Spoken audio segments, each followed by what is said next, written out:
In 2017, UNESCO has recognized Macau as a creative city of gastronomy, honoring the region's rich culinary heritage and role in fostering cultural exchange.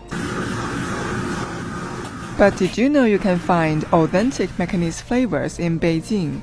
Close ties between the Chinese mainland and Macau have encouraged more Macanese to live and work here.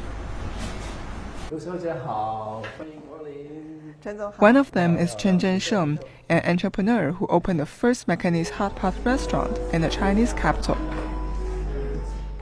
20 years ago, I took my wife on a trip to my hometown, Macau. She is from Beijing and she fell in love with Macanese hotpot. At that time, there were no Macanese hotpot restaurants in Beijing, so we decided to open one. But running the restaurant was not all smooth sailing. Back then, Beijingers weren't very receptive to Macanese hotpot, known for its rich broth and seafood ingredients.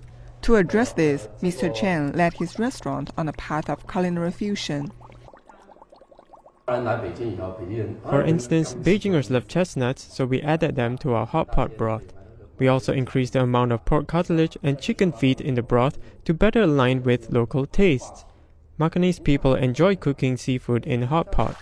Over the past 20 years, we've seen more Beijingers shift from rejecting seafood in hotpot to gradually falling in love with it. To some extent, this change reflects how we've influenced the dining habits of some Beijingers. I believe our restaurant and the taste of Beijing diners have undergone a mutual fusion.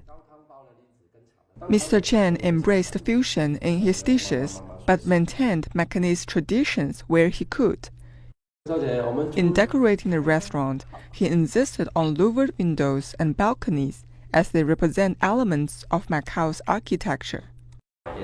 I want my restaurant to serve as a bridge connecting the mainland and Macau, allowing more mainland diners to not only enjoy Macanese cuisine, but also learn about Macanese architecture and culture.